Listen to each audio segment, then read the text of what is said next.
ओम श्री गणेशाय नमः। ओम श्री सरस्वत्यै नमः। ओम श्री गुरुभ्यो नमः। श्रुतिस्मृतिपुराणानामालयं करुणालयं नमामि भगवत्पाद शंकरं लोकशंकरं। शंकरं शंकराचार्यं केशवं बादरायणं सूत्रभाष्यकृतौ वन्दे भगवन्तौ पुनः पुनः। ईश्वरो गुरुरात्मेति मूर्तिभेदविभागिने व्योमवद्व्याप्तदेहाय दक्षिणामूर्तये नमः। योऽन्तः प्रविश्य मम वाचमिमां प्रसुप्तां सञ्जीवयत्यखिलशक्तिधरस्वधाम्ना अन्यांश हस्तचरणश्रवणत्वगादीन् प्राणान् नमो भगवते पुरुषाय तुभ्यम्।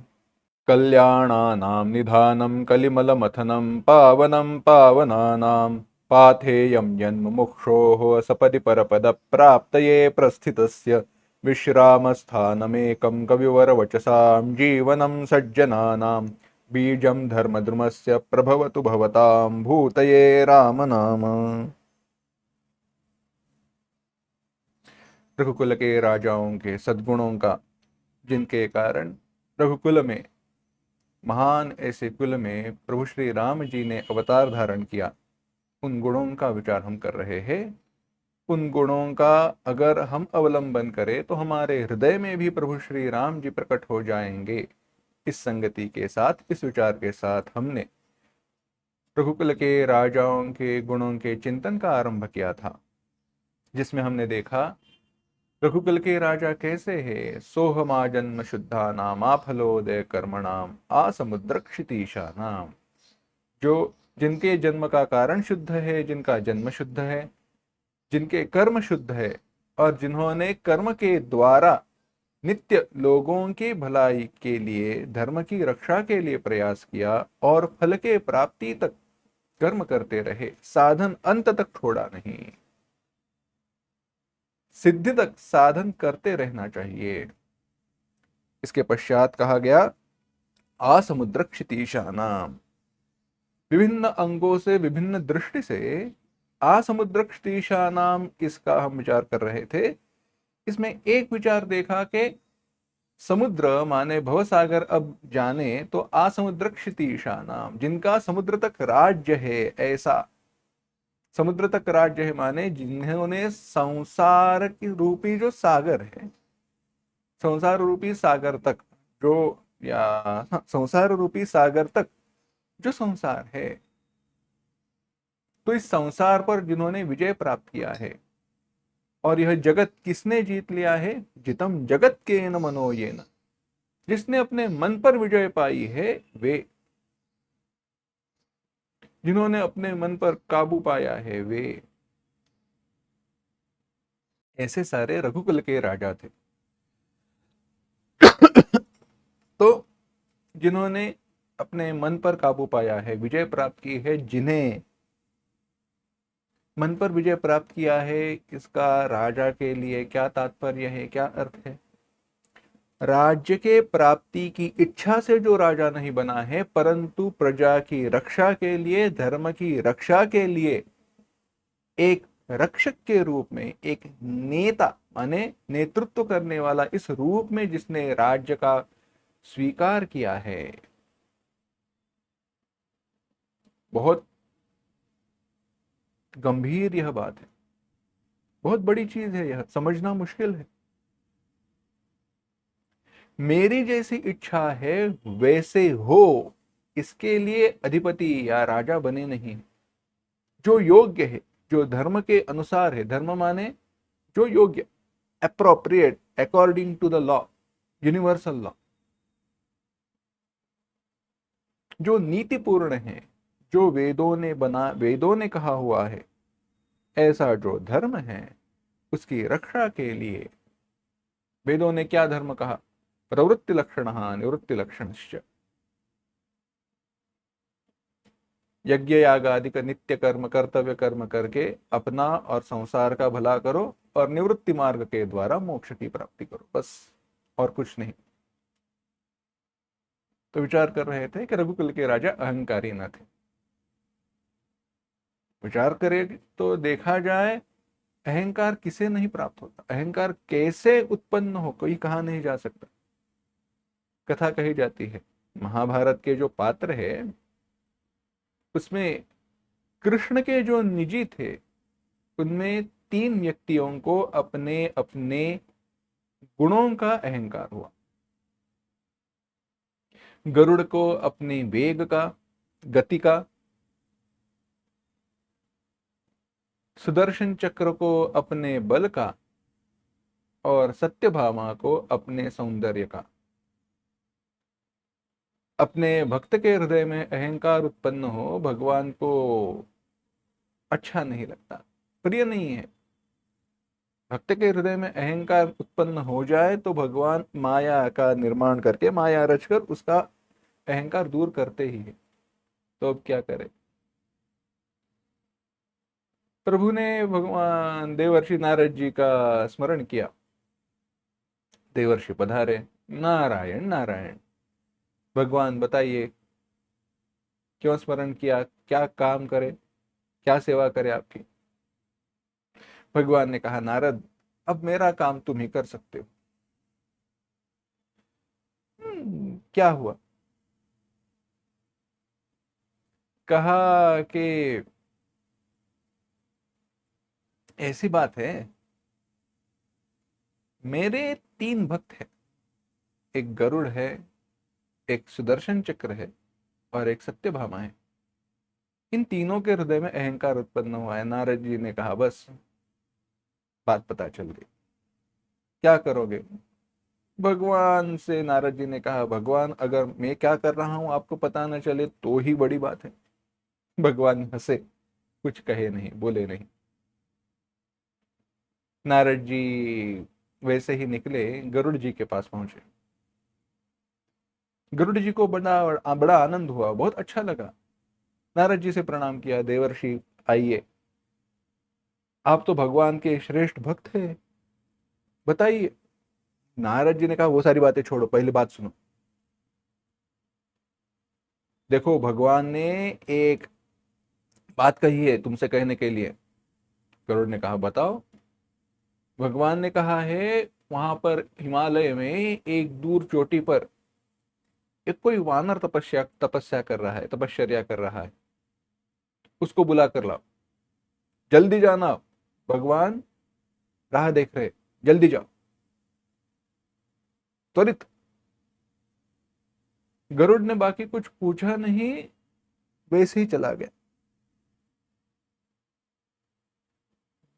बड़ी गति के साथ वह चला, और जहां पर वहां वानर था वहां पे आ गया। गरुड़ भी सोच रहा था, इस वानर से क्या भगवान का क्या काम है। वानर ध्यान में था, हनुमान जी तो थे, ध्यान लगा कर बैठे हुए थे। गरुड़ वहां पर आया, उन्होंने कुछ आवाज वगैरह की। हनुमान जी ने आंखें खोलकर देखा, गरुड़ जी सामने, पूछा क्या हुआ? गरुड़ जी ने कहा, भगवान कृष्ण ने, मेरे मालिक भगवान कृष्ण ने बुलाया है, राजा कृष्ण है, उन्होंने बुलाया है। उन्होंने कहा, मैं प्रभु राम जी को छोड़कर कोई भगवान वगैरह नहीं जानता। गरुड़ जी ने कहा, ऐसे क्या? चलो, बुलाया है, आपको आना ही पड़ेगा, नहीं तो मैं पकड़ कर ले जाऊंगा। हनुमान जी ने कहा, तुम कहो ना कहो, कुछ भी कहो, मैं प्रभु श्री राम जी के सिवा किसी राजा को नहीं जानता हूं, मुझे अकेला छोड़ दो। गरुड़ जी ने सुना नहीं।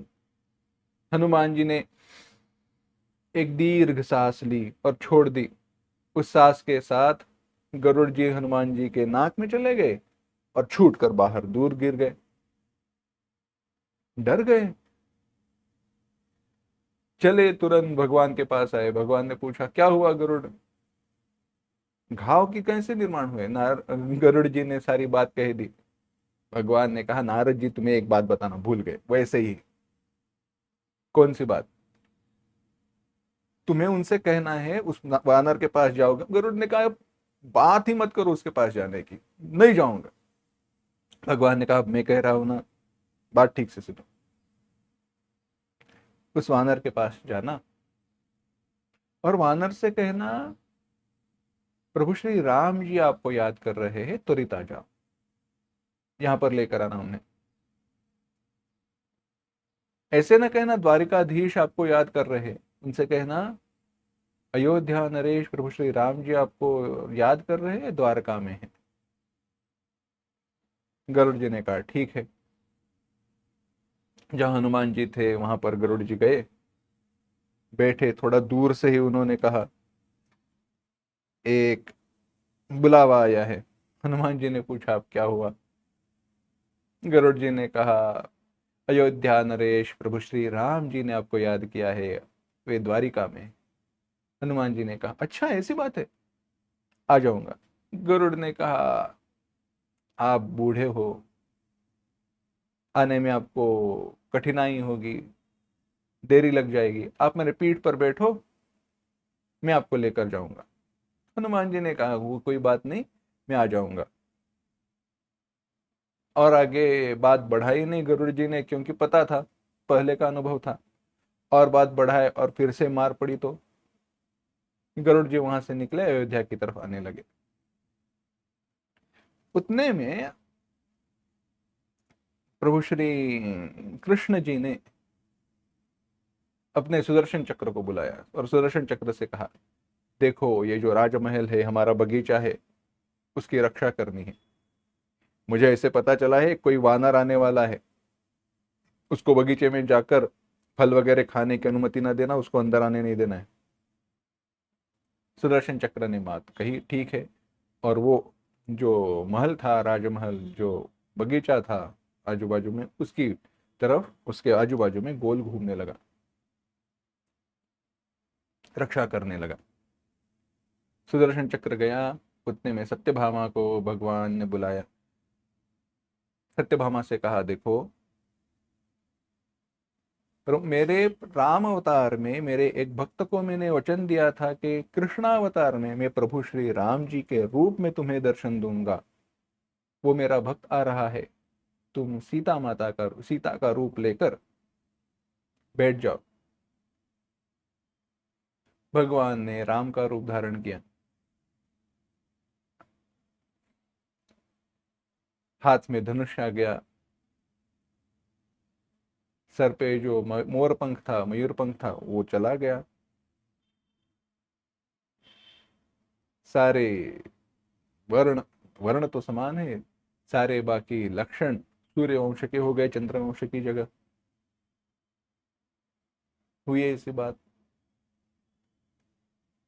सत्यभामा भी सज धज कर आई, गहने अलंकार अच्छा अच्छा रूप लेकर आई, बैठ गई बाजू में। भगवान मन ही मन हंसे। भगवान ने बुलावा भेजा है, भगवान ने बुलाया है, तो हनुमान जी आए। आए, महल के पास आए तो सुदर्शन चक्र ने रोक लिया, कहा अंदर जाने की अनुमति नहीं है। हनुमान जी ने कहा मेरे भगवान अंदर बैठे हैं, मुझे रोकने का साहस मत करो, मुझे मत रोकना। सुदर्शन चक्र ने माना नहीं। हनुमान जी ने क्या किया? हनुमान जी ने उसको दो उंगलियों में से पकड़ लिया और मुंह में रख दिया। सुदर्शन चक्र हतबल होके फंस गया। दाढ़ में रख दिया हनुमान जी ने सुदर्शन चक्र को। अंदर आए, अंदर आए, सत्यभामा की तरफ देखा भी नहीं। भगवान ने हनुमान को आगे गले लगाया, बातें हुई। हनुमान जी वहीं पे बैठे रहे। हनुमान जी कुछ बोले नहीं। हनुमान जी कुछ कहना चाह रहे हैं परंतु बोल नहीं रहे हैं। यह देखकर भगवान ने पूछा हनुमान क्या बात है, बात कहो तो सही। हनुमान जी ने कहा भगवान, इस युग में आपने दर्शन दिया है, बात तो योग्य है, परंतु सीता माता की जगह किस दासी को आपने बिठा रखा है? यह देखकर, यह बातें सुनकर सत्यभामा का सौंदर्य का अहंकार उतर गया। कहाँ सीता माता का रूप, कहाँ सीता माता का सौंदर्य, कहाँ सीता माता की सरलता, भगवान के प्रति भक्ति भाव। भगवान के धर्म रक्षा की व्रत के लिए उन्होंने भी दुख को झेला है। यह सीता माता का सौंदर्य है। कहां पर वो अहंकार रहित था, और यही कहां पर अहंकार, सौंदर्य का अहंकार। भगवान हंसे, कुछ कहे नहीं, बोले नहीं, परंतु उन्होंने पूछा, हनुमान एक प्रश्न है। हनुमान जी ने पूछा, क्या? जब तुम अंदर आ रहे थे तो किसी ने तुम्हें रोका नहीं? हनुमान जी ने कहा, रोका ना, क्या हुआ? नहीं, कहां पे रहे वो? रोका नहीं तो कहां पर है, कौन था? हनुमान जी ने कुछ कहा नहीं, और मुंह से सुदर्शन चक्र को बाहर निकाल दिया। सुदर्शन चक्र वहां से दूर जाकर खड़ा हो गया। सुदर्शन चक्र के बल का अहंकार चला गया।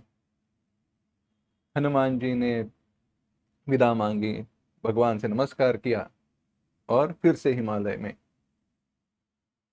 साधना के लिए, तपश्चर्या के लिए, ध्यान के लिए चले गए। हनुमान जी चले गए, गरुड़ जी आए। गरुड़ जी ने भगवान से नमस्कार किया और कहा, भगवान, वे वो वानर जो है, जो आप बुला रहे हो जिसको, वो आ रहा है, परंतु बूढ़ा है तो थोड़ा समय लगेगा।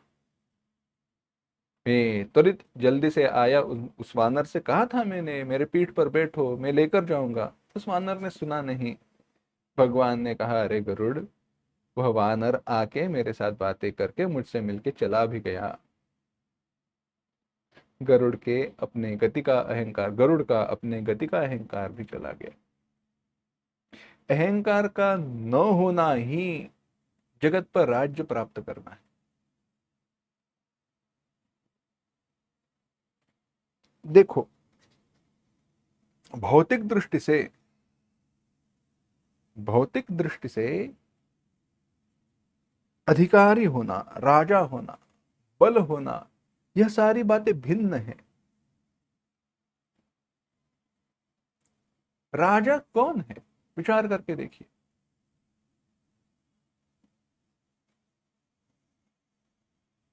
विवेक चूड़ामणि में एक श्लोक आता है, अकृत्वा शत्रु संहारम अगत्वाखिल भूश्रियम राजाहमिति शब्दान्न उ राजा भवितुमर्हति। राजाहमिति शब्दान्नो राजा भवितुमर्हति।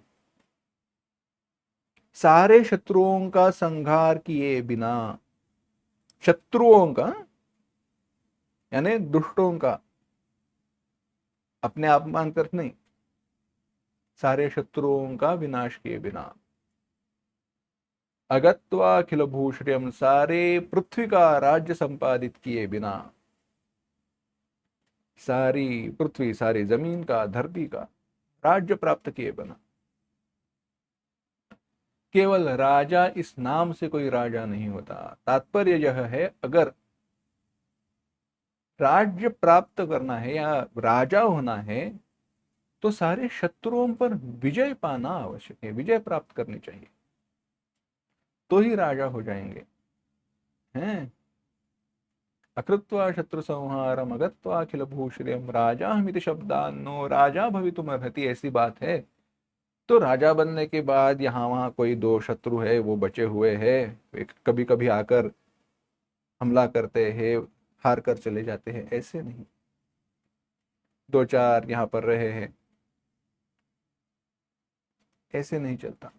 पूरी विजय पानी है, यानी प्राप्तव्य, कर्तव्य ऐसा कोई शेष नहीं रहना चाहिए।